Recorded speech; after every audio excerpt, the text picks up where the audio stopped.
It is a Million Friday edition of Overdrive on TSN 1050, TSN 4 and 5, the TSN app, live on YouTube, soon to be on Crave.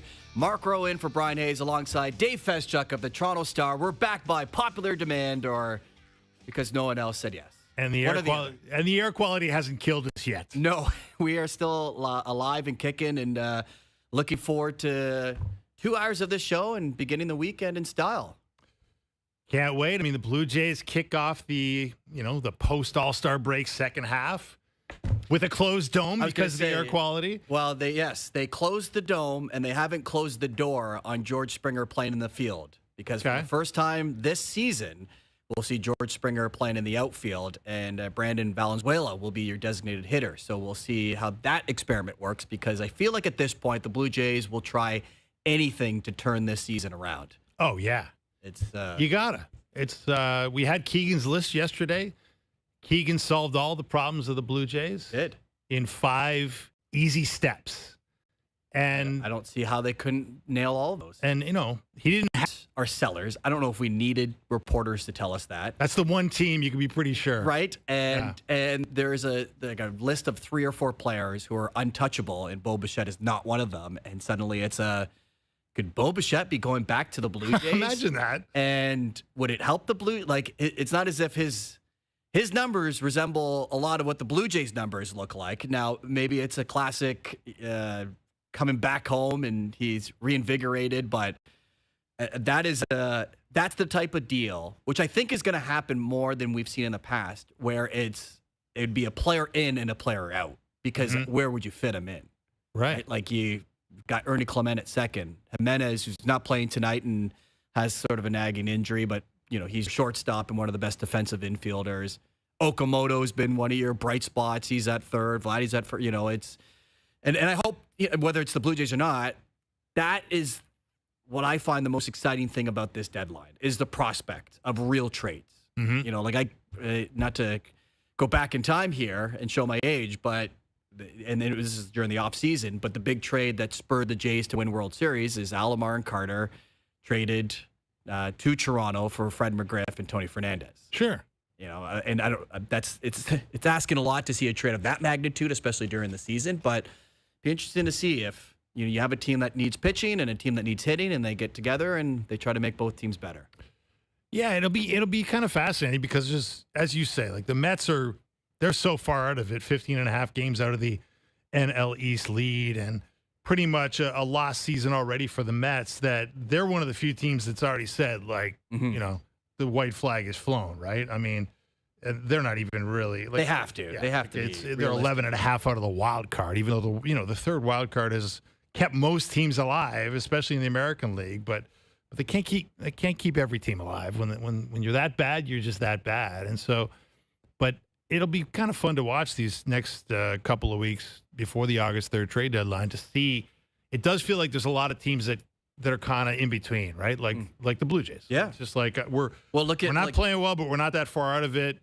One kind of. And how do you evaluate your team, too? Yeah. Like, there's so many teams. Like, the Red Sox were terrible by the end of June, and they've now continued their winning streak into the second half. They just played a matinee against Tampa Bay and won 10-0. Suddenly, they're going to approach that deadline thinking, well, why not us? And there's a lot of teams that are saying, why not us? It's almost like the way that the AL Central was for the last couple of years is the whole American League. Why not us? Why? Yeah. Like, there's unless the Rays come back down to earth, there's a bunch of teams that could still win the AL East. So true. And if you're the Blue Jays, you just have to look at the Red Sox and say, we could do that. Like they've won 10 in a row now. The Red Sox have. Suddenly they're 1 game under 500. They're in that 3-way tie for the third wild card. But the Blue Jays are only 2.5 games behind that. It's like one hot streak can change the way you look at your season at this point, right? Yes. And over the course of 162 games, you figure that everything eventually evens out to somewhere close to what you thought the season would look like in late March and early April. So here we are, the start of the second half, and you're playing a White Sox team that no one said was going to be a contender, and they sit in first in the AL Central.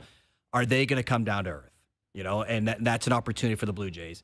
The Rays kind of do this every year where we count them out and then they punch above their weight. But are they a legit first place team? It would take a lot for them now to miss the playoffs, but are they the feared team in the American League? It's tough, it's tough to look at anyone, as we talked about a lot during yesterday's show, and say, well, what's the point? Because we have this team, like in the National League, what's the point? You got the Dodgers, and they're probably just going to outbid us anyways for the one player that's available at the deadline. You don't have that in the American League.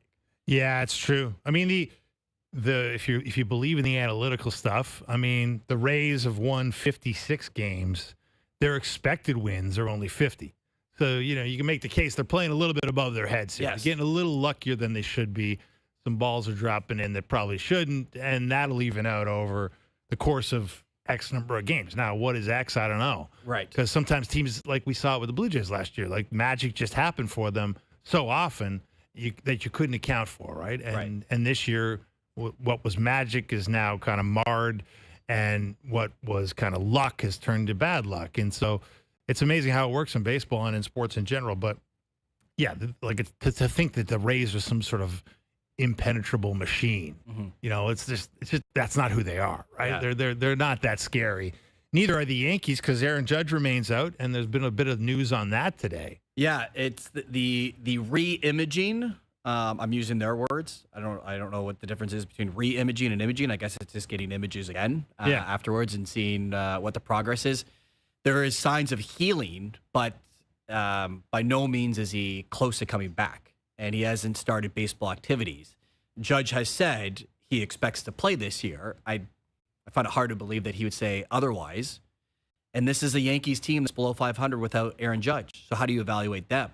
Because with Judge and Max Fried coming back and Giancarlo Stanton in whatever form that he is, yeah, you can make the argument that the Yankees are the best team in the American League, and they should be going for it. And they probably will because of the nature of that market. But it's the difference between, do we pony up our top two prospects for whoever the name is that could really make a difference, or do we go for that B-level reliever and give someone who's in Double-A that we're okay with giving up? That may be the difference between Aaron Judge being in the lineup and not. Yeah, and that's obviously it's going to be health dependent. If Judge doesn't come back, I mean, they can't be too aggressive, right? And they'll have to know more about his prospects for being back to full health before they decide. But look, the Yankees, they got the top ERA in baseball, I believe. So, that right there points to the fact that you can't let a season like that go, right? No. If you've got great pitching, how do you not at least, throw a couple of chips into the pot and try and improve your team, especially at a moment like this when the American League is so underwhelming. Like, I can't remember a time when there's been less of a formidable team in the American League. I feel like this was usually the joke with the National League. Yeah. Right? That it was mediocre and that you could get in winning 85, 86 games possibly with the expanded playoff format. But we'll get more into it with Chris Rose, who's going to join us at 5:30. The other big thing that's going on this weekend, which has already begun, obviously, is the Open Championship. And Bob Weeks is going to join us at 4:40. Because you got to have Bob Weeks on when not one, but two guys shoot a 62. Yeah. Which ties the record for lowest scores at a major championship. I think it's now up to 7. 7 guys who have shot a 62 at a major championship. And I could probably quiz you on Sam Burns, and you do pretty well. What is your knowledge of Lucas Herbert like? Watched him play a lot of golf today, but I didn't know much about him until today. Yeah, he's on the LIV Tour. Yeah. He's played on the European Tour, and I guess he won. He came second in like the New Zealand Open that got him into the Open Championship. But like, it's funny the way that they shot a 62 was very different because Herbert broke 30 on the front 9, 28, unbelievable, and had a very makeable birdie putt to break the record on 18. Where Burns, there was less talk about him, and he kind of did it near the end and holes out on 18 from the bunker to shoot a 62. And Burns just finished second at the U.S. Open, tied for 7th at the Masters, where in contrast, the best result that Herbert's ever had at a major is tied for 15th at the 2022 Open Championship. And he's not exactly a mainstay at majors. So we'll see what Herbert can do over the weekend, but my money's on Burns maybe be more of the conversation on Sunday. But we'll see. Yeah, I mean, hey, and let's not kid ourselves here. Like, there's some very big names lurking. Scheffler is right off. there as the defending champion, just a few shots off, like just doing what he needs to do to stay, in striking distance. Yeah, he's at 4 under. The lead is at 8. But when you sort of look at the ball striking stats, right? You sort of realize like Scotty is as good as anybody out there. DeChambeau is leading strokes gained tee to green. He's one off the lead right now. Yeah, and he's right there. He's playing really well. But Scotty's right there. John Rahm's playing really well. He's right there. If he could putt, he would be scary. He had a nice club toss today. Oh yeah, like he's still fiery. It's tough to have a real good day and also have one of the better club tosses. But it's a pretty fascinating. Like, do you enjoy the Open Championship more when guys are able to go low like this, where it becomes less about the weather and more so about attacking a course as much as you can overseas? I like the variety. You know, it's like when the wind is down, like it was today. Like it becomes fairly defenseless. As much as this is a tricky little course with all kinds of nooks and crannies that, depending on which side of the knob you land on, you're either in great shape or in not so great shape. But I do like it. I do like seeing them go low at times. I mean, if the wind comes back up, I wouldn't mind seeing them struggle to shoot par. Right, that's the beauty of the Open Championship. It really is. Yeah. So should be a fun weekend, man. It's and like we were saying yesterday here is.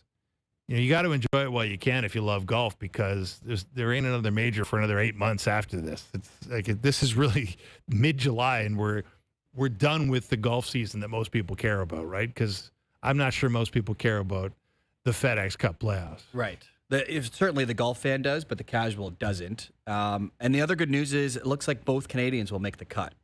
Both played pretty well. Yeah, Nick Taylor just finished his round. He's at -1, and Corey Connors had a great day. I believe he shot 3 under today. He's at -2, T25 for him. So looking forward to that. Of course, it's mid-July, and yet we can't not talk about hockey. Marty Biron's going to join us after the break, and Connor Hellebuyck is still a name out there who, by what we've heard, has requested a trade, or at least would like a trade out of Winnipeg. And we'll ask Marty the link to Buffalo, whether or not that's, there's any truth to that. What he's hearing, is he surprised at Hellebuyck, and how awkward is it if Hellebuyck doesn't get traded and you go back into training camp and you're like, well, our best player doesn't want to be here, so what are we going to do? But we'll see. That Jets team is, for the Mark Scheifele's and the Kyle Connors, if you're losing Hellebuyck, aren't you right behind them? Yeah, exactly. Well, there could be a lot of that this year with all the trade demands, or the sort of trade hints and the trade talk. I mean, like we got the similar situation with Morgan Riley, where there's been plenty of trade talk and a list exchanged and possibilities examined. But as it sits, it looks like there's a good possibility. It can all change with one phone call, and but there's a good possibility Morgan Riley will be back. Elsewhere in Toronto sports, you have a possibility that 2 guys you traded to the LA Clippers could be coming back to the Toronto Raptors, in Brandon Ingram and Grady Dick, if the Kawhi Leonard trade doesn't go through. At some point, yes. I mean, those are going to be awkward moments. If it's Connor Hellebuyck saying, oh, hey, guys, I'm back in Winnipeg, or it's Morgan Riley saying, hey, nice to see y'all again. I'm still the longest-serving Leaf against all odds. That cannot be particularly comfortable for everybody involved. And we'll have to get into the awkwardness of the NBA schedule being held up by one guy, apparently, according to Adam Silver, and that's LeBron James. So we'll get into that. Also, it's the World Cup final on Sunday that you can both see on TSN and hear on TSN 1050. Luke Wildman's going to join us to kick off the 5 o'clock hour, but Marty Biron is going to join us next. OverDrive is brought to you by FanDuel, bringing you more ways to play your game your way. We'll chat with Marty when we return after the break.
The Amazing Race Canada. All new Tuesday at 9/8 Central on CTV.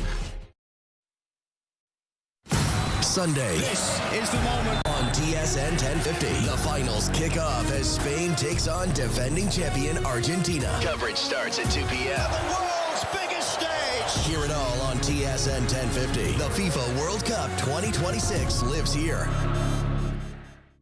Now, back to OverDrive with Hayes, Noodles, and the O-Dog.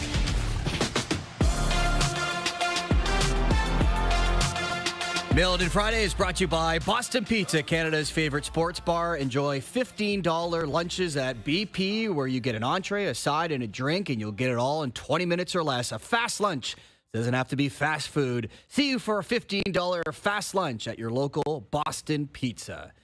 Marty Brown's going to be joining us in a couple of minutes as we get his thoughts on not just, the potential not free agency, but potential trades that could be linked to the Buffalo Sabres, where he's based in.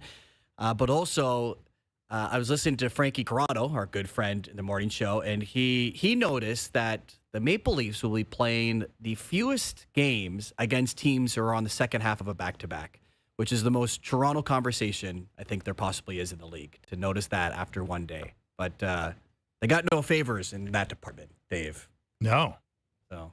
No, hey, man, there is a lot of luck involved when it comes to the schedule maker. Well, right? And I forget the number that the Leafs have, but it was single digits, where in contrast, like Montreal has like 19 games where they're facing a team on a second half of a back-to-back. Second half of a back-to-back, which some people would call what you should pencil in as a win, right? Like you got a rest advantage. And right.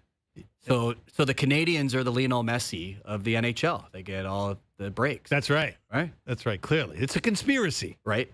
Because the NHL is always doing favors for Canadian teams. Always. They want to expand in Canada. They want to make sure that they're always in a Stanley Cup final and maybe actually winning one for once. Right. Exactly. So we'll you got to look at that. But you know what? Anytime you look at a schedule like that and you look at one thing, it's always dangerous, right? Like it's so nuanced and like it's to me, anyways. I mean, it depends who you're playing on those if you're playing a bunch of, stiff teams in the second end of back-to-backs, maybe that is a big advantage. Maybe it is a scheduled win. But if you're playing really good teams, like those teams, they tend to do well on the second end of back-to-backs, right? And maybe you underestimate them. It's the old thing, like you play a team without their best player, and suddenly that team plays really well. You expect to do better because they're missing key personnel, and yet they do really well because guys step up. Or when you're facing a good team like Montreal, you would say, well, let's save our starter for them,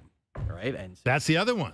Who gets like Marty would know about that one, where who has the benefit of facing more backup goaltenders. Maybe you're one of those teams that teams don't take seriously. You get the benefit of facing secondary goaltending, and by that extension, you have a really good year as a bit of a sleeper team, right? That can't last, but that does happen. Yeah. And as we're talking about Buffalo because of Marty, Mike Babcock coming back to the NHL and the places that it's weird to say a coach getting booed, but he got booed in Buffalo every time that he'd go back. That's right. Because he turned him down. Snubbed them. Yeah. I wonder if the statute of limitations has extended.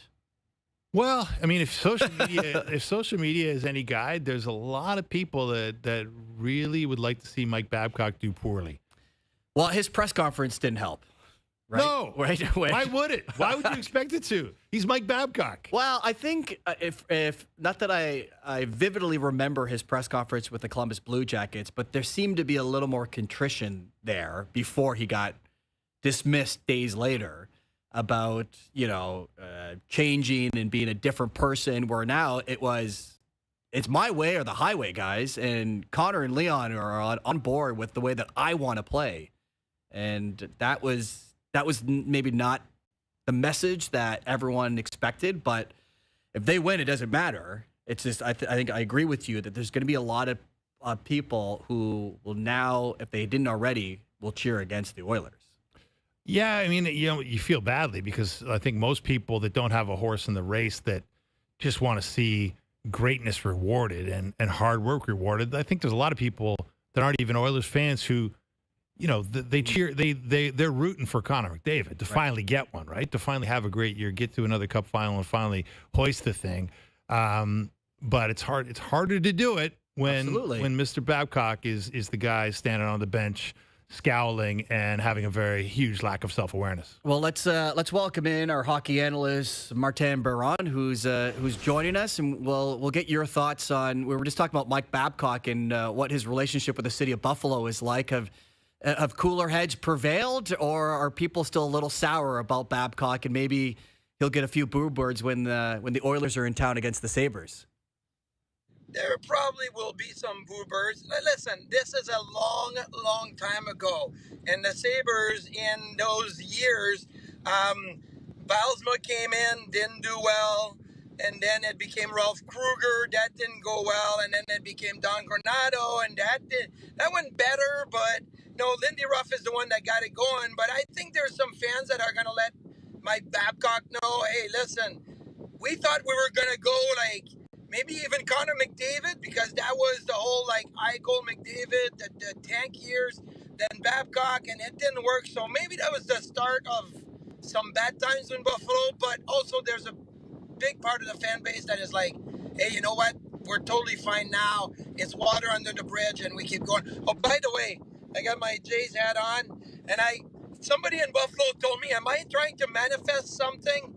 There's a Connor Hellebuck thing going on in the rumor mill. Well, let's talk about that, Marty. I mean, you brought it up, and you're wearing it. What do you think the odds are that the Sabres, A, would be interested, and B, could pull it off with Connor Hellebuck? I think they're very interested, so that's the one thing. I think they, sorry guys, I think they're very interested, and that's the one thing for me. You see Florida getting better, adding Brady Tkachuk. Toronto is better. Sergei Bobrovsky, they got the #1 overall pick. Montreal beat you last year. Ottawa, yes, they lost their captain, but they were a team I thought was going to beat Carolina in the first round. Carolina ends up winning the cup. Tampa is still really good. So I'm thinking you have to do your homework. You have to see what can maybe put you over the top. And I think a goalie like Connor Hellebuck puts you over the top. So I think Buffalo is really interested. I thought it was more likely to happen before the draft, knowing that the Sabres had the 4th overall pick, knowing that Luukkonen did not have a no-trade clause. Maybe that was the time to do it. I still think it's a possibility now, but I believe for me in Buffalo it may be less likely.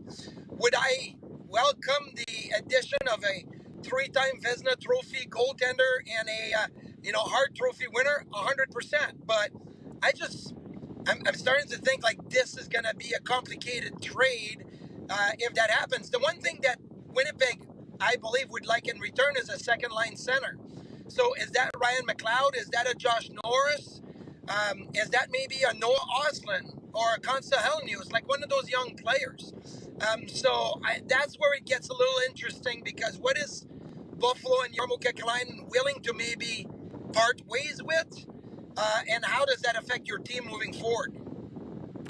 Marty Biron joins us on OverDrive. He is currently driving to Trader Joe's or Wegmans to stock up for the weekend, which we appreciate him doing. How awkward would it be? Everybody in Toronto comes down to Trader Joe's on Niagara Falls Boulevard, and that.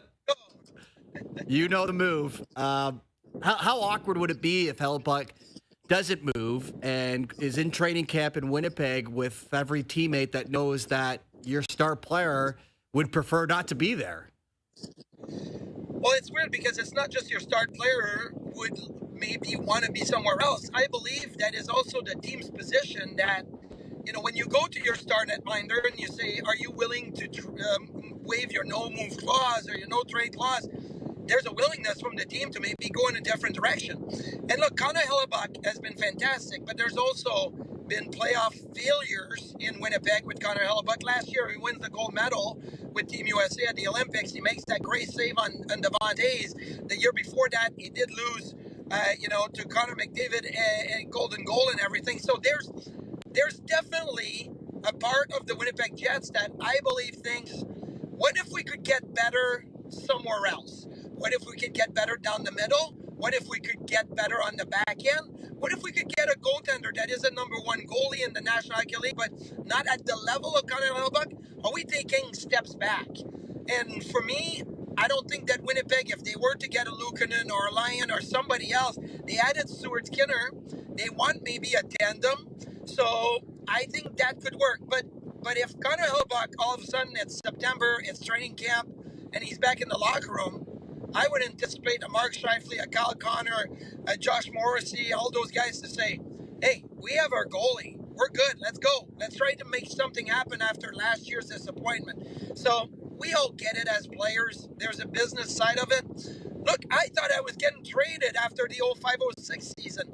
We were on the plane on the way back from Carolina, Game 7, lost to the Hurricanes in the conference finals. And my roommate, JP Dumont, and my card nemesis, JP Dumont, had a sign on the table that said, roommate for rent, roommate for sale. Basically, and then I was back. It wasn't that I wanted to leave, but everybody thought with Ryan Miller I was going to be gone.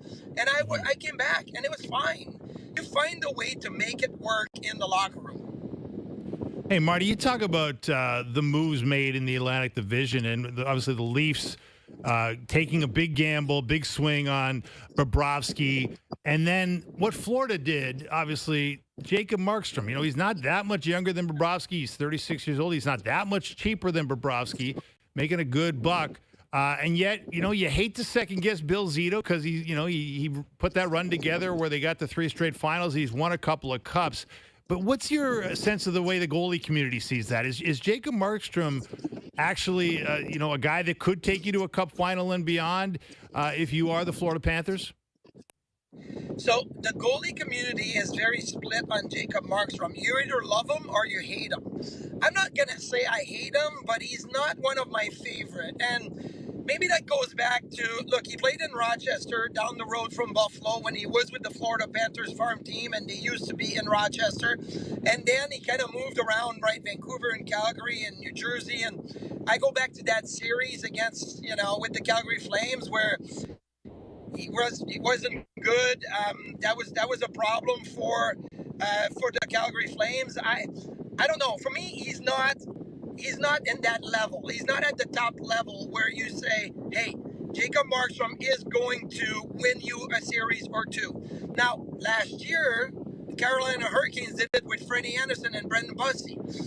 Can you build a good enough team to have a goaltender that will be good but doesn't have to steal you series? I think you can, but I'd prefer having a Vasilevsky or even a Bobrovsky. When Sergei Bobrovsky won back-to-back cups, look, I mean, there has been some series and some games and some saves that you're like, that was a game changer.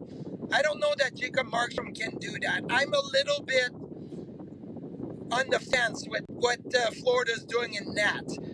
I get it, but this is also a goaltender that's starting a contract now. He signed an extension with New Jersey, and it's kicking in this year. That's a lot of money that they're paying a guy that I'm not so in favor of. So maybe it works out because they've got a really good team.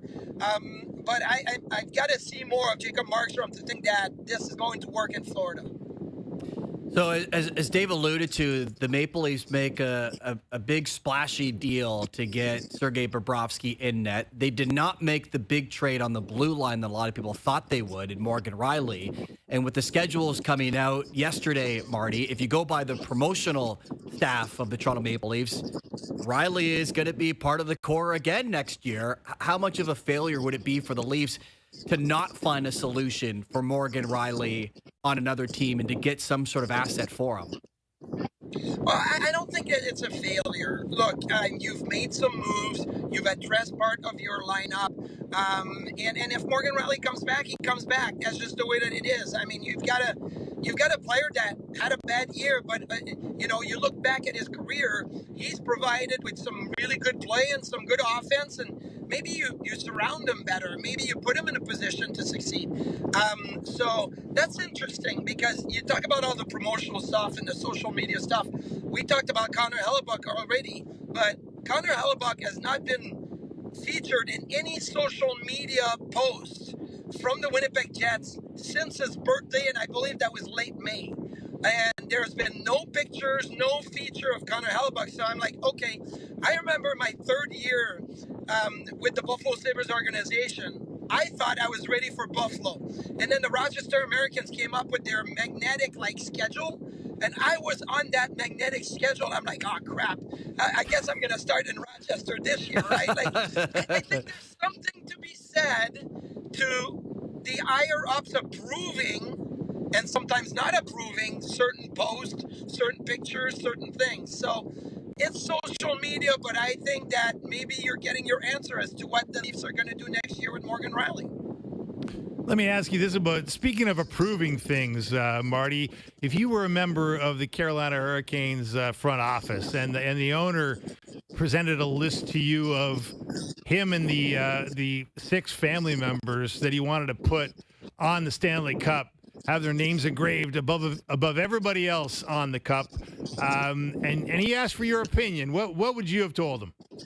What I would have said is there anybody that we're forgetting that we should feature before? Listen, if you have 6 empty spaces, put whatever names you want on there, that's fine. But if you have players, staff, front office people that should be featured on the cup, and then you bypass those people that should have their name on the cup, that have worked their whole career to get their names on the cup, and you put family members on the cup, I don't think that's right.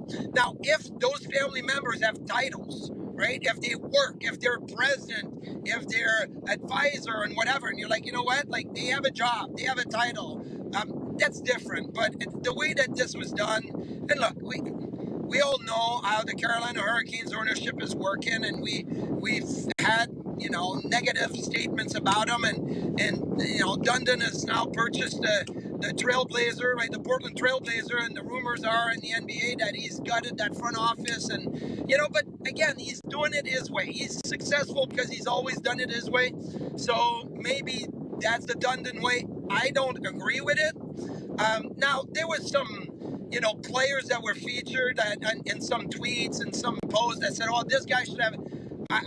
There was a lot of players that were like, no, they played 25 games in the year. They didn't play in the playoffs. They weren't in with the team in the playoffs. I don't think their names should have been on there. But at the same time, I'm like, there was other people that should have been on that the organization decided not to. I think it's hard for the league to step in on that. It's hard for the keepers of the cup and the Hall of Fame to step in on that. But I think a phone call and a conversation, if it was me, would have happened. And maybe we would have felt like to go in a different direction would have been better. Marty, awesome stuff as always. Hope you're enjoying the off season, and take care of those chickens in the heat. Okay, you got to make sure that they're nice and cool. Store run right now. That's I'm between stores right now getting more chicken wires because I want their spot outside in the shade to be even bigger. There you go. Yeah, I shouldn't even question your ownership of those chickens. Appreciate everything. Enjoy the weekend, buddy. Thanks for having me, guys. Enjoy the weekend.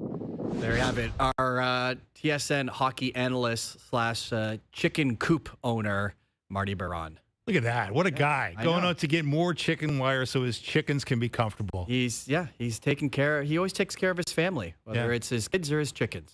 Exactly. It's admirable. I bet there's the fresh eggs at the Baron household must be incredible. Yes. He tried. Well, I shouldn't say this, but I think he tries to smuggle some eggs over the border for us sometimes. Don't. You shouldn't be saying that. Shouldn't have said that anyways. We should probably take a break. Bob Weeks is going to join us next. The Open Championship. We're going into the weekend. A pair of 62s, a pair of Canadians who made the cut. All that coming up on OverDrive.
back to OverDrive with Hayes, Noodles, and the O-Dog.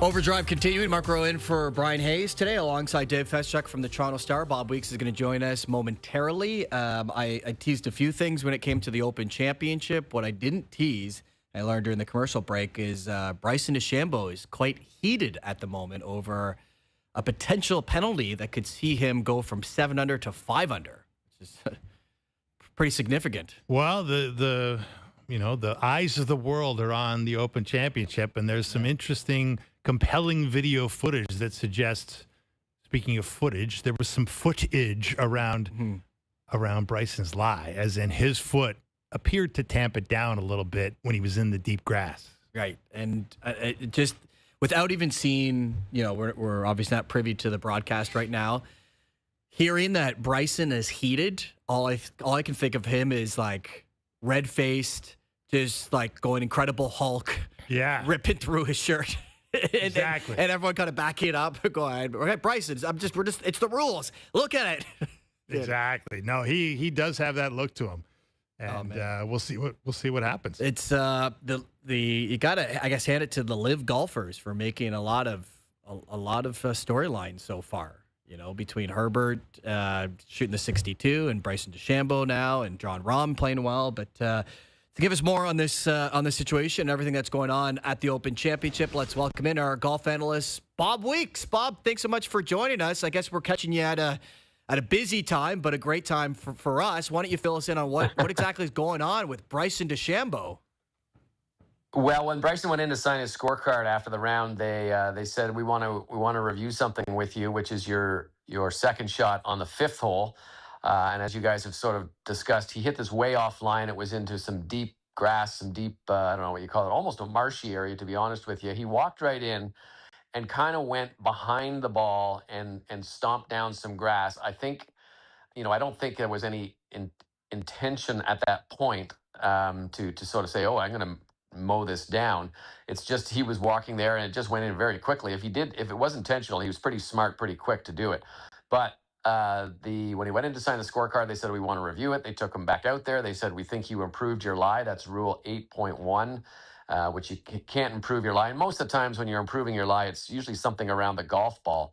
But you can also get penalized for improving where your backswing is. So, in some cases, guys might break a branch down that their swing is being hindered by it.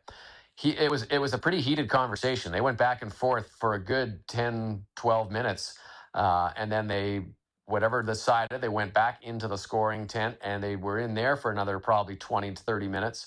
And then finally they came out and all of a sudden the scoring terminals all flipped and Bryson went from 7 under to 5 under and he sort of stormed by everybody and went right to the range where he's beating balls, which is usually his MO anyway. I mean, this is where, if you're going to burn something off, this is a pretty good place to do it. Just go out there and hit some balls off the range.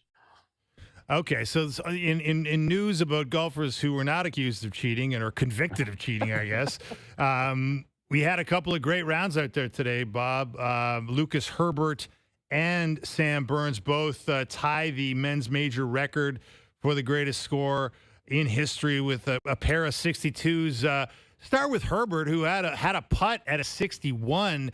A lot of people probably don't know much about the guy. He's a live golfer from Australia. Beyond that, what can you tell us? He's been kind of a guy who's played a lot, most of his years on the pre-live on the DP World Tour and sort of Asia, Australia, New Zealand, down in that area. Always been sort of regarded as a really good ball striker. Has played his fair share on the PGA Tour as well, but never as a regular player that I can recall. He said afterwards that he birdied the first 3 holes, and at the third, after he birdied the third, he said, "Okay, I got a chance to shoot 62." That's pretty optimistic when you've only played 3, you got 15 more holes to play. And I would say you talked about the missed putt on the last hole to shoot 61, and that looked like it was all nerves to me. I think he knew in his head what was at stake, and it could have been the lowest score in a major championship, all 4 major championships, let alone the Open. And I think he just kind of got a little nervous and pulled it. We used to call it the whiskey flicks for the old guys who used to drink, but I think this is just more the 61 flicks. And then there was Sam Burns, who really didn't. He just said he didn't even know what the record was until someone told him in the scoring tent. And he played the last 3 holes. They were unbelievable. He made a bunker shot on the last hole, hold a bunker shot for a birdie to score 62. But he birdied 16 and 17. They were equally impressive, and I think he might have some more in the tank come the weekend. We'll see what happens if he can be heard. But right now, Lucas Herbert is the leader, and he just got a little more room, obviously, because DeChambeau is now not quite as close. He is our golf analyst, Bob Weeks, and this is obviously a special tournament, not just being one of the majors, but it's one in its own.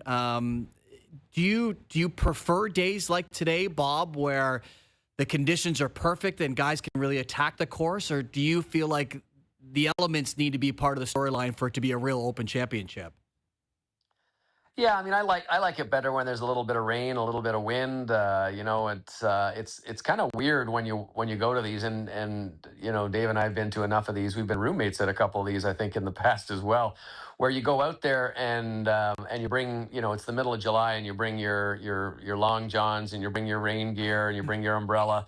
And I kind of like battling the elements. There has been some wind, not anything that we're noticed to, but there have been years gone by where it's been like this as well, where it's been warm. I can remember one year, for some fluke, we had a hotel room rather than usually you rent a house, but we had a hotel room at a Holiday Inn, and it had air conditioning. It must have been the only building within 50 miles of where we were staying that actually had air conditioning, because there's not much in the UK. I can tell you that a lot of players were actually posting pictures of their hotel room thermometers saying, it was 80 and 90 degrees in their hotel room, and they didn't know how to sleep. So it is unusual. I prefer a little bit more weather. I prefer a little bit of rain and a little bit of the upsetness of stuff. But it's just sort of another thing you associate with this tournament. But looks like it's going to be warm and sunny for the rest of the weekend.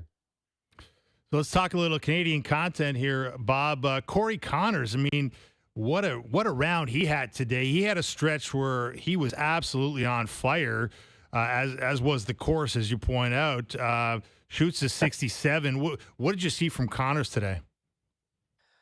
Connors is, of course, notorious for not being a great putter. He is a great ball striker. He hits fairways. He hits greens. The first round, it's a little bit crazy, actually, that first round. He made 1 bogey and 17 pars. I mean, that's hard to do, to be perfectly honest. And he came out, I think, a little bit frustrated. But what he did to what you do to overcome, mediocre putting is you just hit it closer, and that's what he did. I think he had 2 birdies. There was a four-hole stretch where he birdied them all, 14 to 17, I think, and he had 2 of those which were putts inside 2 feet. I think he had 5 birdie putts that were inside 12 feet. That's a better range for him rather than trying to roll him in from 26 and 27 as he was doing on Thursday. And Corey has not had a great year by his own standards, but he's starting to show, and he did a couple of weeks ago. He had a top 10 at the Travelers, and he played pretty well at the U.S. Open, making the cut. I think he's sort of finding a little bit of a groove right now. This is, by the way, the 13th consecutive major that he's made the cut in, so that's a pretty good mark as well. Shows you he likes to play the tough courses, and he can play them well. Bob, what's the biggest surprise to you so far, 2 rounds into this tournament? I think I'd probably say the fact that Scottie Scheffler just can't find his putter. I mean, he's been putting better the last couple of years, and he's just been awful through 2 rounds. I mean, if he had any kind of putting feel, he'd be leading this tournament. That's one of the biggest surprises, I think, because he has been putting pretty well this season. There's been a couple of tournaments where he hasn't, but compared to the old days where he was just, he couldn't sink anything from 3 feet, he's putted well the last few years, and he's not doing that right now. So that's certainly one of them.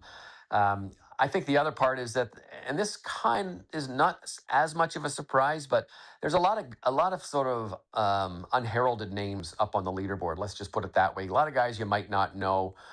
Usually you see that for 1 round, or you see one or 2 of them hang around. But there's some good, interesting names, and I think that makes it interesting for guys. I mean, like me, I go and look these guys up, find out what they've done, where they've been. I know most of them, but not in depth by any means. And that's usually happens at the Open Championship. To me, it's kind of the world championship of golf. You get guys from all over the world playing in this tournament that you don't in the other 3 majors. And I think that's what makes this special. And each year, you sort of said as a surprise. Each year, it's a surprise to see who these people are and where they've come from and what they're doing out there. Bob, let's go back to Bryson. I mean, obviously, enormously popular guy when you look at all his YouTube views, but hasn't had a great year. You know, has not made a cut in a major until this one. And there's been a lot of talk about him even before he had a great round today, which was marred by the 2-stroke penalty that now has him at 5 under par for the tournament, 3 shots off the lead of Lucas Herbert. The talk from Nick Faldo about his lack of strategic acumen, I guess I could say, and Bryson shooting back with multiple references to his good strategy in a meeting with a media member. You know, what do you make of him? I mean, the fact that he is just always sort of in the eye of the storm, so to speak, when he's playing well, it does seem to fuel him to a degree. He's an interesting character. You know, I can't say I know him all that well. I've had some good conversations with him. I've had some weird conversations with him. I've had some times where he's just blown me off, and I've had some times when he's sought me out for an interview. He's an interesting guy, and I think he's tried to figure out exactly who he should be. But I'm not sure he's there yet. I mean, we've had different versions of Bryson over the years. We've had skinny Bryson. We've had the big weightlifter Bryson. We've had, the guy you've got now. We've got the guy making his own clubs through a 3D printing machine. We've got a guy who hits more balls, practice balls, than probably the rest of the tournament combined. So there's a lot of different parts to him, and I don't know if anyone's ever really figured him out. He's going to be an interesting guy at the end of this year because his contract for Live comes up, and it'll be interesting to see if they're going to have to break the bank to keep him, I think. And I don't know if they have a bank that they can break because of the PIF has basically pulled their money away. So I don't know where he's going to go because I don't think they'll let him right back onto the PGA Tour. He may just sit at home and make YouTube videos and apparently makes a whole bunch of money. He's got a big team that promotes Bryson DeChambeau, that works behind him, that puts him out front, that gives him all these different things. I mean, he's had a number of different series trying to hit golf balls over his house into a hole, trying to break 50. He had a round with President Trump trying to do that. I mean, there's all sorts of different things about Bryson DeChambeau, but he is a good golfer. He could win this tournament this week, but I don't know. I don't know how to figure him out, Dave. It's just like he's a different cat, that's for sure. Bob, thanks for joining us, and enjoy the weekend watching the Open Championship. Sounds great. Have a nice evening, everybody. There you have it. This golf report is driven by Subaru. With a Subaru, you get more standard features than you'd expect and great lease and finance offers you won't want to miss. Hurry into your local Subaru dealer today. Luke Wildman's going to join us to kick off the 5 o'clock hour. The World Cup final goes Sunday in New Jersey, New York Stadium. OverDrive continues after the break.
It's Mail It In Friday. The plant called and said if you don't come in tomorrow, don't bother coming in Monday. Woohoo! 4-day weekend. This is OverDrive with Hayes, Noodles, and the O-Dog on TSN 1050.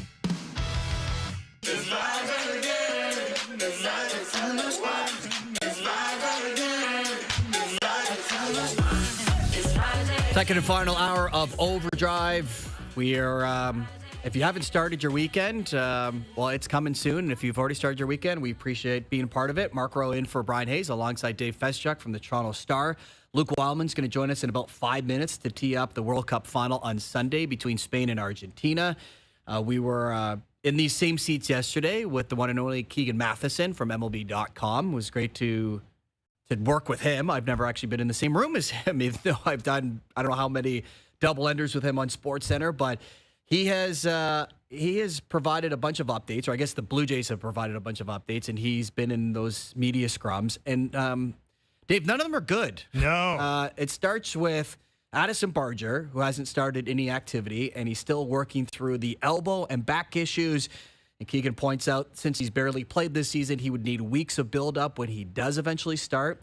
Max Scherzer got 3 injections in his right thumb over the break. John Schneider called it a pause in his rehab, not necessarily a step back.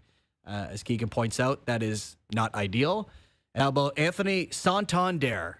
Will we ever see him in a Blue Jays uniform again? Because he felt something in his surgically repaired shoulder again and got another cortisone shot. He hasn't started hitting, and at this point, it's less likely that we'll see him this season. Wow. But George Springer's out in the field, and we're beginning the second half of the season tonight against the White Sox. So there's still room for some positivity on this Friday. Wow. They're getting a lot of injections. Unfortunately, it's not the injection of offense that they No. need. Great point. Yeah, this is, I feel I had no expectations for Santander. Barger was that guy, and I was in this camp of he was a great story last year, and he's got the potential to take another step. Yeah. And I was really excited to see what that next step was. And, we in a very small sample size, he did not have that. He had a cannon of a throw from right field, and that hurt his elbow, and we just haven't seen him since. And they're missing him badly, right? Yeah, I just mean, another. Who knows if he's the solution? But he's a solution. He's a weapon, from the left side. Exactly. And maybe the good news in all of this, maybe the good news is they feel they're going to play George Springer in left field, his first game in the field all year, and in a season where he just hasn't been that guy, hasn't been the guy that he was last season when he was arguably and probably, I'd say definitively, the MVP of the team. Maybe that tells you that they feel, hey, we can, he's old and he's obviously not what he was as an athlete, but he still is at his best a freight train of a specimen. And if we can get him going, maybe a little bit of fielding, feeling a little more part of the game. You do hear that from guys that if they feel a little more part of the game, suddenly it unlocks the bat a little bit and they start playing better and hitting better. And maybe that'll be the thing that sort of flips a switch for George Springer, because that would be really good news. Which is the opposite of everything that we said last year, that making him the DH has allowed him to focus on hitting. And forget that. Right? It's a new theory. Well, now. no, but you have heard that before. And listen, so far this year, and maybe it's just Father Time catching up with them, it hasn't worked. Yeah. So it's worth a try. And like everyone has said, as much as they can go wild at the deadline, it really, this season is going to be determined on the internal improvement, which is the Ross Atkins line from a couple of seasons ago that everyone hated. But it's true, at least in this scenario, that you can get whoever you want. But if Vladdy and George Springer are 700 OPS batters, it's going to be real tough to make the playoffs. Well, that's the reason they're 26th in Major League Baseball in OPS, and they're I think 5th in batting average. Yeah. Which is, anyone that's watched this team, they've gotten runners on base. Yeah. Just knocking them in. Like they so many times they've missed that big hit. And especially from their big hitter, their $500 million man, who is the world's most expensive singles hitter and has yet to hit a home run at the Dome this year, which is the most unbelievable stat. Like if you would have said to anybody What are the odds that Vladdy Guerrero Jr. goes the entire first half of the season until the All-Star break without hitting a home run? Yes. Well, it's insane. Yeah. It's anyways, Chris Rose is going to join us later in the hour. We'll get his thoughts on the Blue Jays. You looking forward to Argentina, Spain, and the World Cup final that kicks off at 3 p.m. Eastern here on TSN and TSN 1050? I can't wait. I love a big game, man. It's interesting that it's, obviously it adds to Messi's legacy, and he might already, according to many, the greatest of all time, regardless of what happens on this weekend. But if Spain wins and he hasn't had the greatest of tournaments, is it a passing of the torch to Lamine Yamal, as the next big star who just turned 19 and has already won a European championship, La Liga title, and could win a World Cup? Yeah, I mean, I guess you could have seen it that way, but Yamal hasn't been a massive factor.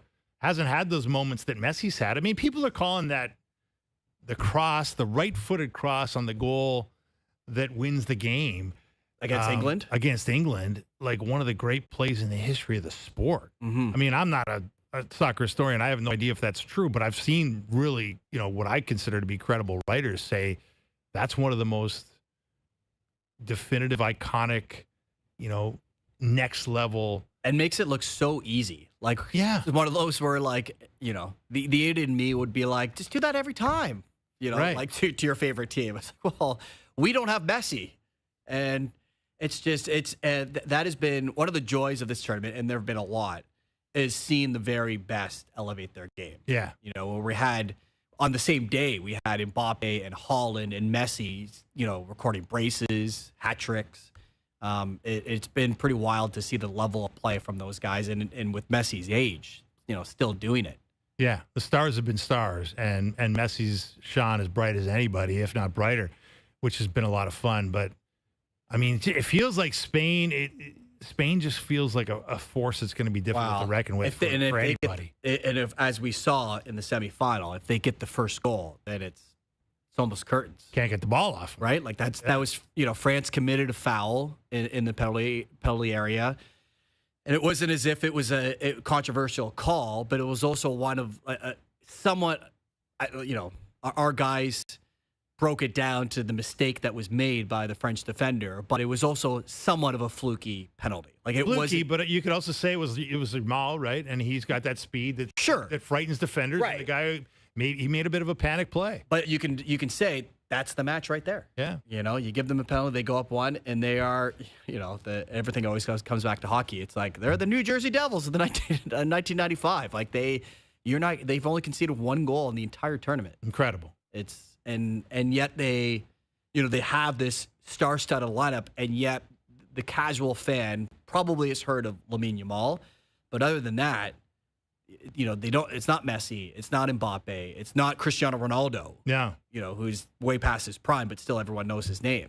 And they don't do the globe. Like there were games in this tournament where France just looked like on a different level in terms of their skill, and they're globetrottering it around, and they're scoring highlight reel goals, and you're just like, wow, how's anybody going to beat these guys? And then Spain says, well, if you never let them get the ball, that's how you do it. Yeah, right. Like they never really had grade A chances against Spain because they just never had the ball enough to make them happen. Mm-hmm. What did you think about the tournament as a whole as we start looking back now that it's wild, like it's 5 weeks ago, essentially, when it started, and everything that we talked about, especially for the city going in and what happened, like I have a hard to imagine that anyone locally could have hoped for anything better than it was. Like it kind of, everything worked out. The stadium worked out, the crowds worked out, the games were great. It was amazing, man. I've been lucky. I've covered the Olympics. I've covered the World Cup when it was in Brazil a handful of years ago. So I've seen a few things in my sports writing career, but the game in Toronto, Portugal, Croatia, which was just a fabulous game, it's one of the greatest things I've ever seen live myself. And I've seen, I saw Tiger Woods hit that shot at Glen Abbey, and I saw the 4-bouncer from Kawhi. I've seen some pretty cool things, but that game was just, I don't know. When I sit down to write my career top 10 of great, amazing things I've seen, that's going to be in there. And it might be at the top because it maybe recency bias has me a little more excited about it. But to your point, it was, as a resident of Toronto, I had low expectations for our city. We do that. For our city civic leaders' ability to execute this thing. If you figured there'd be snafus. We have a lot of snafus in this town. If anybody who lives here knows that. But yeah, it couldn't have gone much better. I mean, we paid for it. I mean, $60 million plus a game for the 6 games. So I'm not sure how that's all going to come out in the wash. The accountants may not like it, and the taxpayers. But you should never. I think we should have learned by now. You don't go into it thinking you're making a ton of money, right? Like that's a bonus in a way. Hopefully you're not going to. Well, hopefully you're not either. bankrupting the city. Yeah, and when the final tally comes in at whatever it is, 5 or 6x over the estimated budget, that's a discussion for somebody else. But from the sporting perspective, to your point, like it was fabulous, and the stadium looked great, even though it's small. I think the smallness of the stadium actually made the people playing in it and performing in it really happy. Like you heard rave reviews from the players and coaches about playing there. Well, I mean, you couldn't ask for much more. There have been rave reviews when it comes to the TSN broadcast throughout the tournament. They still have a couple more games to go, so I don't want to jinx it. But the man who's been leading the charge joins us now here on OverDrive. Joining us on the Maple Toyota Hotline is our soccer host, Luke Wildman. Luca, thank you so much for joining us. I know things are busy and you're getting set for a third-place match and the final on Sunday. But we were just discussing our highlights of the tournament. It might change in a couple of days, but is there one that sticks out to you, which is the highlight of the 2026 FIFA World Cup? Yeah, for me, and it's not even close, it was sitting in the broadcast booth at Toronto Stadium, in that opening game for Canada in the World Cup. A seat that I've been able to be in over the course of the last 2 decades, calling games in Major League Soccer and various different Canada games. And that national anthem ringing around that stadium in my home surroundings, knowing that my family and some friends were all in the stands and experiencing it as well, and that the World Cup at that moment was arriving in Canada. It was almost perfection. The way it was sung by Alanis Morissette, the whole crowd, like the energy around it, coming in this first game. Kyle Larin's goal, of course, was a bonus in that first game, but the one moment for me was just that Canadian anthem in that opening game, and looking around from pretty much the best seat in the house, sitting there right on halfway in the broadcast booth, with the anticipation of what was to come after that. But just that single moment of, this is it. Canada is on the world stage, and right now it looks incredible to everybody who is watching all around the globe. So that's the moment that will stick with me. Of course, there are so many more down the tournament. If you're talking about on the pitch, calling 6 goals for Canada against Qatar at BC Place in Vancouver, just being able to be in that incredible studio at Jackpool Plaza with the incredible backdrop over the course of the 3-4 weeks we were there, and some of the games like the Mexico games, when you're looking at 3,000 or 4,000 people coming to watch them, and we're doing the halftime show with everybody behind. Those are all memories that will stick forever. But if you wanted the one, it will be that first Canadian anthem on home soil at a men's World Cup in the home surroundings, and just everything surrounding that day. The fact that 4 years before, I had to get a 15-hour flight to go cover this same tournament in Qatar, and now I'm walking to my go station, the walk I've done so many times before, and being able to get a train just to my local stadium to cover a World Cup game, that was priceless. That's a great synopsis, Luke, and so now it's hard to believe, but as quickly as it came, and it's about to go, and we get 2 more games before it's gone, and the big one, of course, is the one everybody were watching on Sunday with Spain versus Messi, and it feels very much like, I mean, for casuals like me, it does feel very much like Spain is a unit, and Spain is a collective force, and Argentina is so much about the genius of one man. I mean, how do you see it?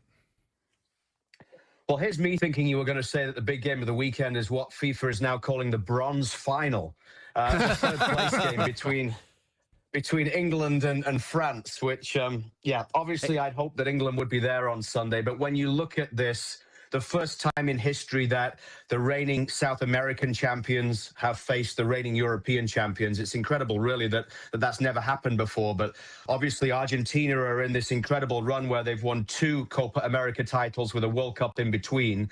The Spain side did that in terms of 2 Euros with a World Cup in between back in 2010, 2008, 2010. And it's never been done where they've won, 2 continental titles and 2 World Cup titles. So Argentina can create something very special. You're right. Everybody points towards Lionel Messi and what he brings. What's impressed me about not only his performances at the age of 39, where he, when I sat there along with the rest of the panel in Qatar, and as we talked about Messi lifting the World Cup, we were saying, well, that's quite a good way to go out. He's probably not going to be there in 4 years' time, and yet here he is performing at an even better level. It's how everybody else performs around him to enable him to do what he can do, and also what it means to that team. You're talking about one of the best sportsmen of all time, the greatest soccer player of all time, and yet you could see the relief on his face when they were 2 down against Egypt and scored 3 goals in the last 10 minutes. And Messi at the end of the game is in tears, just looking as if, his world had almost ended. He's achieved everything, but that's not enough. They still want to achieve more. And it's not just him. It's that thread throughout the whole of this Argentina side, which makes them so special, whereby when they were 2 down against Egypt and they get 1, I said to the guys next to me, this isn't going to extra time. They're going to win this. They're going to score 2 more goals. You just knew it. When they scored 1 against England, even though it's probably my negative English history coming back to me, I'm thinking this is done. As soon as they get level, that's it. England's had it. Argentina will find a way to get it done. But now they come up against a side who is equally as good as them, has a prodigious talent in Lamine Yamal, and keeps the ball and possesses it better than anybody else. So you've got 2 colliding styles, 2 global giants, probably the best final it could have been, even when you look at how good France were, because I think that it's far too close to call. Luke Wildman, our soccer host, who's been doing a great job throughout the World Cup, is joining us on OverDrive. And you just mentioned the one name that casual soccer fans will know on Spain, and that's Lamine Yamal, who just turned 19 and has already won a European championship. He's won a La Liga title and could win a World Cup on Sunday. And I know it hasn't been the tournament that he had hoped, that many people had hoped, and yet here they are still in the final weekend. What would a win on Sunday mean to him? I don't want to use the word legacy because he's so young, but as he represents the future of this sport. Well, and he's only just turned 19 as well, and he has the chance by that point to be a European champion and a World Cup winner. Still a teenager. It really is an incredible scenario that he finds himself in the midst of this incredible team that really at times hasn't even hit their peak. And some of that is down to the fact that Lamine Yamal was injured coming into this tournament and we didn't really see him get going. In terms of a full 90-minute performance yet, I don't think we've seen what Lamine Yamal is actually capable of. There have been flashes of it. And even you go back to Alphonso Davies and would he play for Canada? Wouldn't he play for Canada? We saw those 5 minutes when he came on and made an impact. Lamine Yamal has now played the whole tournament and still, I don't think, is anywhere near where he would want to be if he was 100% fit coming into this tournament. But he's a difference maker, and he is probably the one that everybody looks towards as the heir apparent when Lionel Messi finally steps aside, who will be the greatest player in the game at that time. It might not happen immediately, but I would be shocked if we're not talking about Lamine Yamal over the course of the next decade in similar ways to the way we're talking about Lionel Messi. And of course, Messi is so different in that he has this experience. The team goes around him and is able to lift him and allow him to do what he does. He's on the pedestal, is revered because of what he's achieved. Lamine Yamal is still so young. That brings with it inconsistencies. That doesn't, have that experienced head that Messi does and that catalogue of achievements throughout the career. But I think we might be looking back on this, and especially if he wins at this point. It took Messi so long to get a World Cup. We thought it might never happen, and people were talking about Ronaldo or Messi, the greatest of all time. Do they need a World Cup to cement their legacy? Well, Messi got his. And if Lamine Yamal gets it now at age of 19, you can only imagine what he's going to have by the time 20 years' time, he could still be playing if he does a Lionel Messi. So, yeah, it would be a remarkable achievement. And it's an incredible final, especially when I don't know if you guys have seen that picture that's going around from when Lionel Messi actually bathed Lamine Yamal all those years ago. I think it was 2007. I mean, that is just, for that to now come to these two being on the world stage in a World Cup final against each other, it's a ridiculous story. Almost as ridiculous, Luke, is the fact that the folks who consider themselves the birthers of the game in your fine heritage. I thought we weren't going to bring this up, Dave. Are yet again performing various autopsies and postmortems on what the hell went wrong with something that looks so promising, something that almost seemed can't miss when they got that goal in the 55th minute to go up 1-0, and then it all came crashing down. I mean, what has stood out to you the most? Like, what if you're trying to explain to people about how this game will be perceived in history? What stands out about that loss and its after effects? Well, as you well know, England have managed to find different ways to fail on many different occasions over the course of my lifetime. So you become used to the fact that from whatever position they seem to be in, they will find a way to lose it or to not get over that finish line. And I think the difference this time around, and which is why it's led to the frustration, is that so much money was spent to bring Thomas Tuchel in as the head coach because tactically in the biggest games on the biggest stage, it was felt that he would be the person that could get them over that line. And I think that the biggest issue for me the other day was, and it's not just when England play, it's any teams. I hate seeing it happen.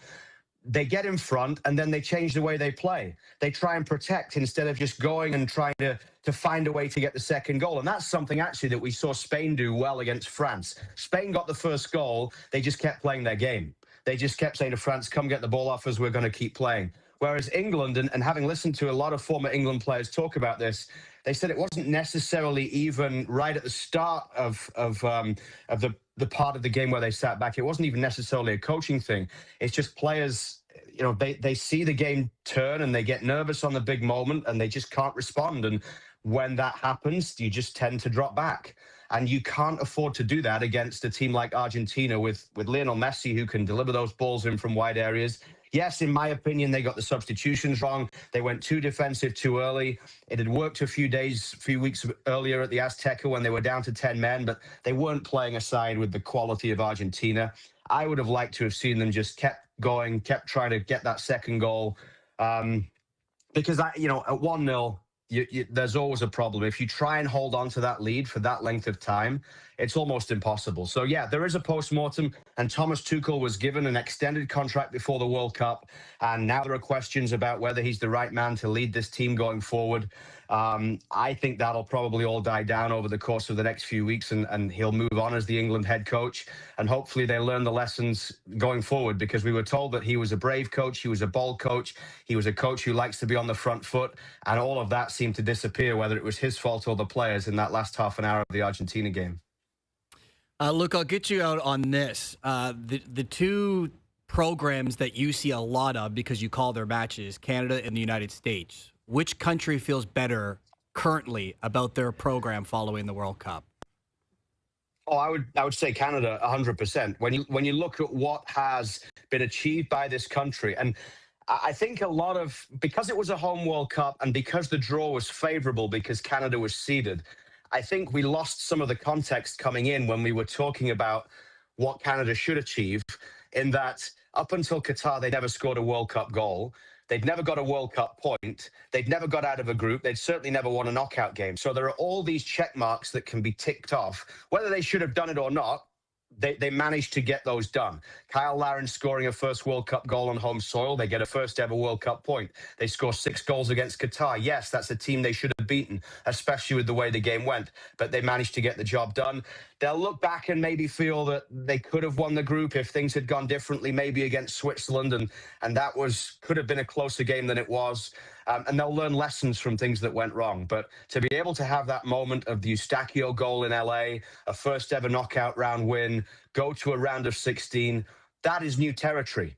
For the United States, they played in the round of 16 at home, lost to a European side, the same has happened in Qatar. So they haven't got any further than they have in most of the past tournaments. So I think if they've been able to win that game against Belgium, it's a completely different context. But the way they lost at home in Seattle on that night means that there's more of a sour taste, I think, looking back on a missed opportunity for the United States.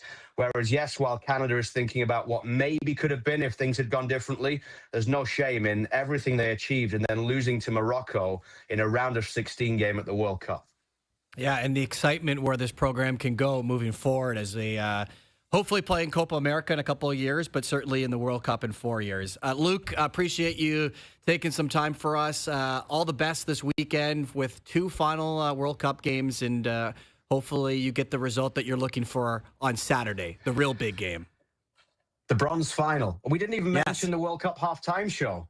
I mean, Stephen Caldwell is desperate for that. He's Mr. Hollywood. He cannot wait. He's more excited about that than the game, I think. He's a big Justin Bieber guy, so we'll have to get his review on that. Thank you, Luke. Appreciate it. Thanks, guys. There you have it. Luke Wildman joining us on the Maple Toyota Hotline. It's time to Toyota. Check out the Toyota Tacoma and Toyota Tundra pickup trucks, both available as hybrids. Maple Toyota, near Canada's Wonderland in the Maple Auto Mall. It's a big halftime show.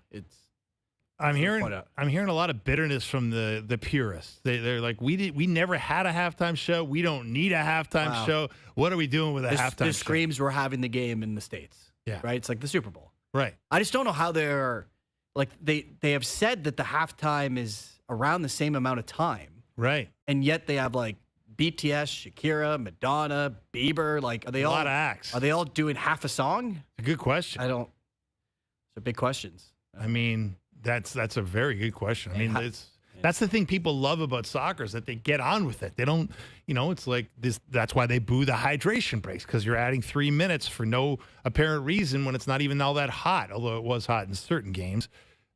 Indoor games got hydration breaks. Yeah, I mean, it doesn't make a lot of sense except for the almighty dinero. Right, and everything that they tried in this tournament, if you hear from FIFA, was a success, and it's not going away. And in fact, they're just going to double down. Like, the size of the tournament is only getting bigger. Hydration breaks aren't going away. Maybe the halftime show will be a bomb and we'll never do it again. Maybe. But Bieber will just save it because he's that good. He's great. Chris Rose is great. He's going to join us next. We'll get into the Blue Jays kicking off the second half of the season. He was at the All-Star game. He was doing some great behind-the-scenes videos for John Boy Media, so we'll get his take on that as OverDrive continues right after the break.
Now, back to Overdrive with Hayes, Noodles, and the O-Dog. I told you long ago on the road, I got what they waiting for. Don't run from nothing, dog. Get your soul. Just tell them ain't laying low. Overdrive continuing. Mark Rowan for Brian Hayes today, alongside Dave Feschuk from the Toronto Star. We'll be joined by Chris Rose in just a moment to get set for the second half of the season for the Blue Jays. And they begin a series against the White Sox. And many people are saying this next week is make or break. It will decide whether or not they are truly buyers at the deadline. Hard to see them being big sellers, but in terms of how aggressive they are at the deadline. I mean, I think one of the problems is I'm not sure 1 week's going to do it. I'm not sure 2 weeks is going to do it. It feels like they're just kind of going along where they win a couple, lose a couple. You know, they don't really go on streaks of any, bad or good nature. And so they've just been in this kind of, well, we're 2.5 back of the wild card. We're not really out of it, but we're not really in it. I just feel like that's going to just keep going on here until further notice. Yeah. Joining us now, as mentioned, from John Boy Media, MLB analyst and the host of Baseball Today, Chris Rose. Always great to have Chris join the show. And I was enjoying your videos from the All-Star game. You're doing some great behind-the-scenes stuff. Before we get on to the second half of the year, what was maybe your favorite story from the All-Star week, and maybe you interacted with a few Blue Jays along the way? I did. Ernie Clement's hilarious, man. I know he's turned into a pretty good baseball player, but he's got like comedy in his future, I think. Yeah. Always love seeing Schneid. He's great. He and John Boy have all of a sudden become like best friends, which is interesting. So that was probably my favorite. Is we were all down on the field Monday during batting practice before the home run derby, and Jimmy and Jake were doing a live stream at that point, and over pops John Schneider. There he is. He's dapping Jimmy up. And I mean, I had talked to him earlier this year after he had one of his massive blow-ups. I think it was after the Gosman-Balk-ish sort of deal. Jimmy broke it down. And so I sat with Schneids and we went over the whole thing. And he was like, yeah, Jimmy nailed it, the whole lip reading thing. So he's a good sport, that one. That was a lot of fun, no question. Well, when you were chatting with John Schneider and Ernie Clement at the All-Star game, did you get any real insight into how they're feeling about the way this season has gone for the Blue Jays, which of course has not been the ideal, envisionment of their follow-up to nearly winning the World Series? Yeah, I don't think I need any insight. We all know what's going on. It's been crappy. But, get in line on that. I know the Red Sox, just won their 10th in a row today. But, for all but the last 2 weeks of the year, it's been miserable for them. Orioles, pretty much the same thing. Mariners, horrific. The Tigers, once again, until like the last 3 to 4 weeks, it's been dreadful for them. I mean, these are teams that were expected to compete. Maybe not necessarily Baltimore, although they thought they were going to have a bounce-back year. But these were teams that were expected to compete for the American League pennant, and it's just been atrocious for a lot of these squads. And I heard you guys talking before I came on about, well, is 1 week going to make a difference? It's not. I think that you just kind of go into this year saying, okay, it's been a terrible first 90, 95 games, whatever it's been, but because nobody else has really pulled away, why don't we go for it? I mean, the Blue Jays have such a formidable top of their rotation that nobody's going to want to play them if they get to October. And really the question is, can they figure out kind of the rest of the lineup, maybe add a bullpen arm or two like everybody's going to want to do? But there's no way that they're going to be sellers, in my opinion. Well, and is this the deadline then that we get some player-for-player trades as opposed to the typical, a big name going somewhere for 6 or 7 prospects? Yeah, I mean, we could. I mean, I think the key thing is which GMs actually have the cojones to say, you know what, we're probably not going to win it this year. But because it's such a good seller's market, we could help ourselves immensely next year. I look a little bit at the Cardinals as a team that has kind of surprised us this year. And as good as they have been for much of the season, the last couple of weeks, they've kind of slid a bit. But as good as they've been, do we really think that they're going to be better than the Dodgers, the Phillies, the Braves, even though their last 6 weeks have been horrendous, and maybe some other teams that are going to vie for wild card spots? I don't think so, but I think they've got pieces to sell. Hey, Chris, when you look at the Blue Jays, I mean, there's so much talk in this town of Vladdy Guerrero Jr. and the way he just hasn't performed up to the expectations of that contract in the first year of the $500 million deal. Does not have a home run on his home field all season, has 6 home runs. I mean, you know, we had Keegan Matheson in here, a great writer from MLB.com and a TSN correspondent, talking about how Vladdy's got to show up a little more angry. We've also seen that, you know, sometimes Vladdy does his best work when he's kind of happy-go-lucky. I mean, do you have a theory on what is driving this guy and what is holding him back? No, I think that people are looking for answers. Is he any different than the guy who mashed in October last year? I would doubt it. I mean, I don't think that he's changed that much in the offseason. And people will say, well, look at what the money's done to him. I mean, he signed the deal last year and got them within a few outs of winning their first World Series in more than 3 decades. So, you know, we all want to know why. I mean, like I said, you could ask that about a ton of teams this year. The good news is that Toronto's still around. And if Vladdy can get back to what he was, then they're going to be in good shape. When he signed that extension last year, I said, listen, it's a different ballgame when you do get that extension from this standpoint. I've talked to a lot of guys who said the pressure wasn't getting to the contract. It was once you got the contract, because you want to do so well for that team that believed in you. And particularly for him, right? I mean, he's Canadian. He's part Canadian, and they adore him up there. And so I'm sure that it bothers him immensely that he has not performed up to standards. And yeah, when you do sign that big a deal, there's a lot of expectations. And it's not like it's a free agent deal where guys move from one place to another and they're strictly a dollar sign. He's built up way too much goodwill in that city and that country to have it just all go to crap after one season. But he knows that he's got to be better, and he is the biggest key to them turning this around. We could talk about George Springer getting a bit better, which he has, somebody trying to fill Bichette's shoes when it comes to being a consistent gap-to-gap guy. But this is really, it starts and ends with a Vladdy discussion.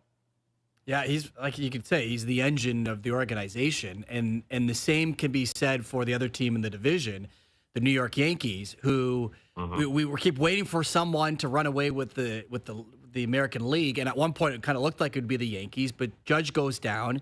Today, we get an update on his rib, and it, you know, if you're going by the Yankees, it sounds like it's good, but not necessarily great. And they still don't know when he'll be back to some baseball activity and then back into the lineup.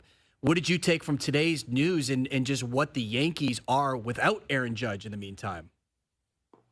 Kind of what I expected. I mean, it wouldn't shock me if we don't see him till September, to be honest. Trevor Plouffe, with whom I do the podcast, the daily podcast Baseball Today, he had a rib injury.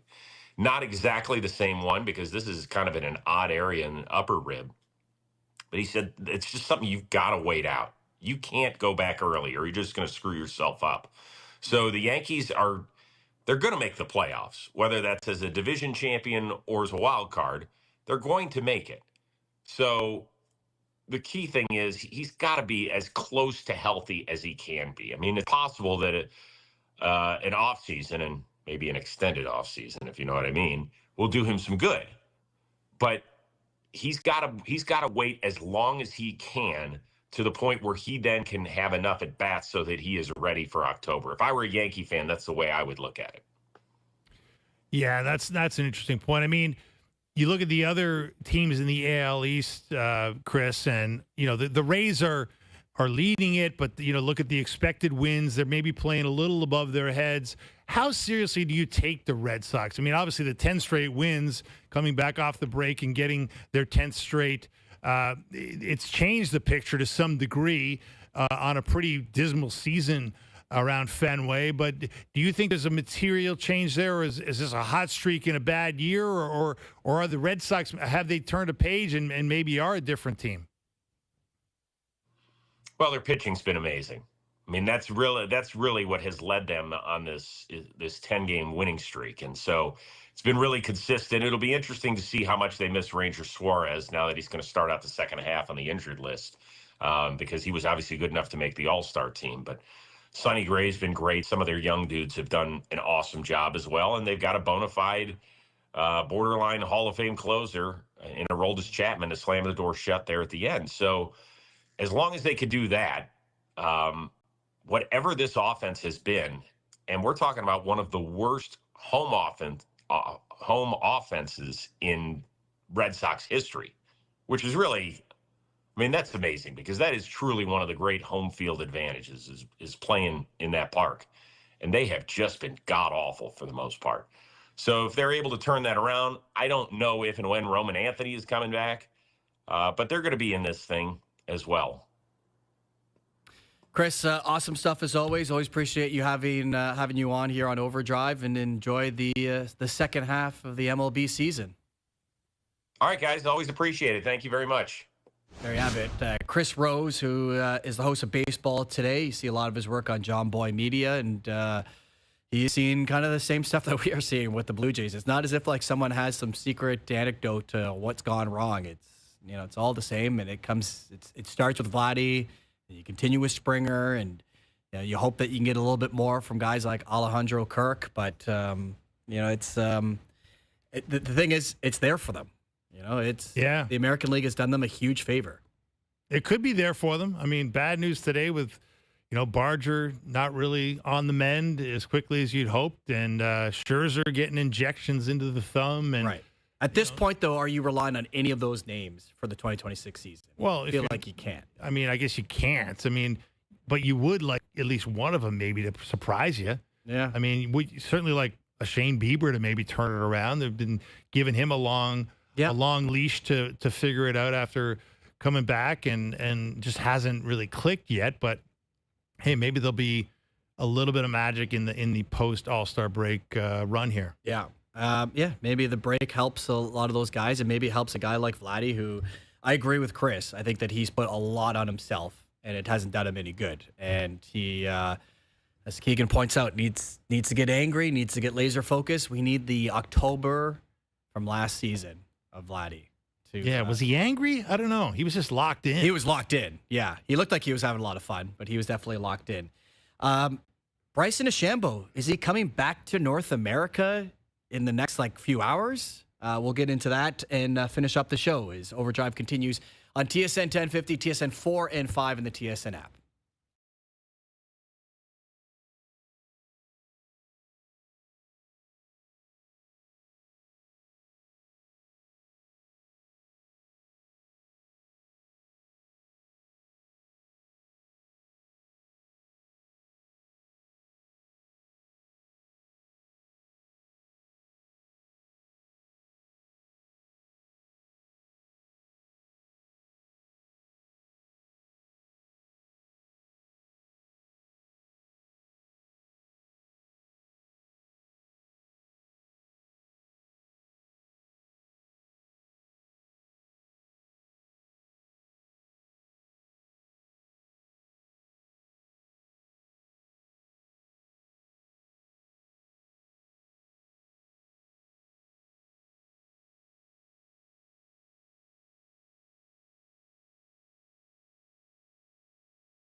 The Amazing Race Canada. All new Tuesday at 9, 8 Central on CTV. Now, back to Overdrive with Hayes, Noodles, and the O-Dog.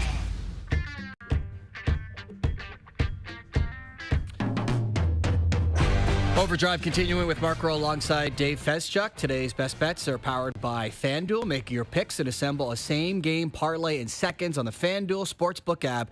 I've got two best bets today. The first one, Lionel Messi, anytime goal scorer. He has not scored in his last two matches. He's racked up a bunch of assists.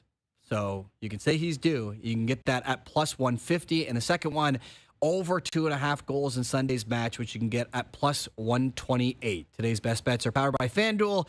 Same game parlays are available for the final World Cup matches on the FanDuel Sportsbook app.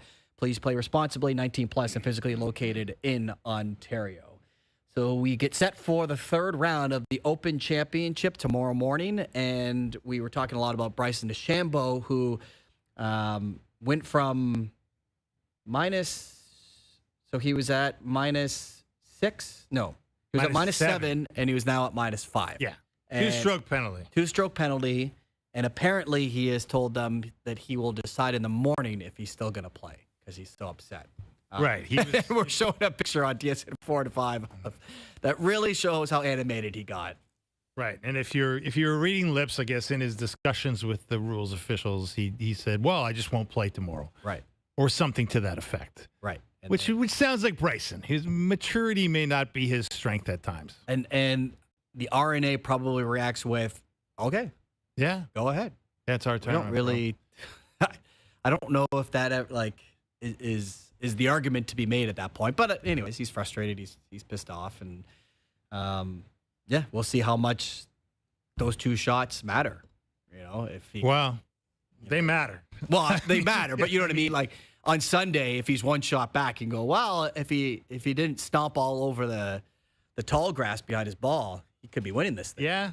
Well, it's an unusual one because you don't see it very often, right? Like you just don't see penalties of this nature all that often. It's such on such a high profile player, and B, it's such a high profile event. And certainly, there's all those stories of guys who improve their lives in qualifiers and when the cameras aren't on the cameras aren't on them. But when you're on the global stage and you're near the lead of the tournament as Bryson was all day, yeah, you'd think you'd have the common sense not to do anything so obvious.